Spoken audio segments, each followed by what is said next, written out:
Grandpa, what were you doing when the Japanese hit? Were you just finishing breakfast or what?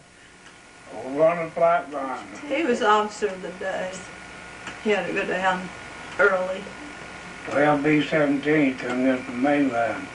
The old officer day needed help to get them serviced and get the crews fed and so forth. And that's what you did? Are you taking? I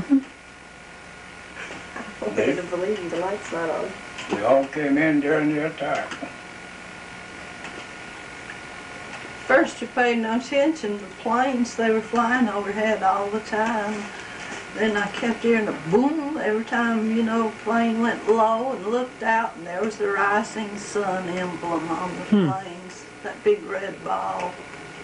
And I knew you they could see were them. having war games. What'd you do? I mean, how far away were you from that? They were flying all over. They didn't drop any bombs on the quarters, I don't think. I didn't know of any.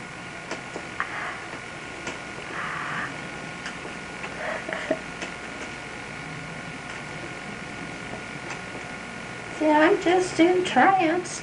So many strange looking people.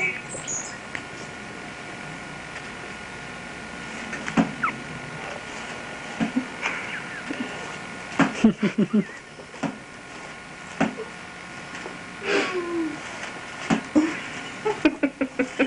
think you're protesting with that leg. Chubby?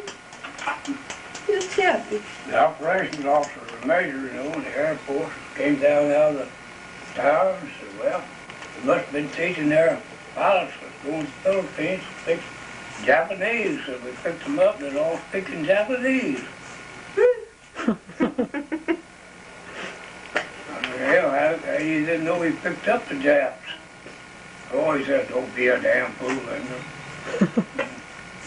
So I told the old officer today, I said, you turn it over to me and I'll sound the air raid alarm as soon as I become officially OD. So we went into the operation building and I was signing it when it hit.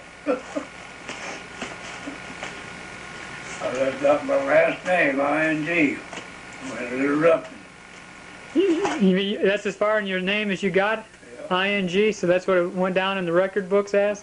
Oh, they called me down to headquarters later and asked me to finish my name. So I was going to say it somewhere Bureau of Records.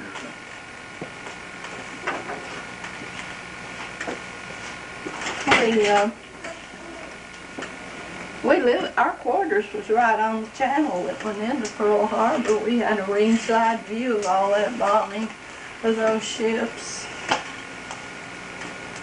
And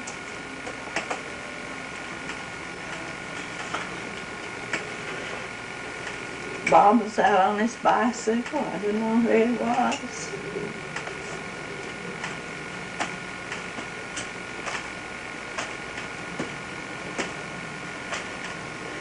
I was out in the backyard looking. One of the neighbors was out looking. The man, he's supposed to have been dressed and, you know, reported for duty. He just had his robe and pajamas on. His Sunday morning, most of them had been at the club out hooping it up all night. So I hollered over to him. I said, what's going on? He said, you get the hell back in that house and get them kids in there and lay down on the floor.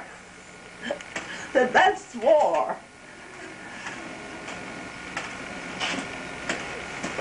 I came home chaperoning 7 children. My 4 and 3 that were coming to Cincinnati.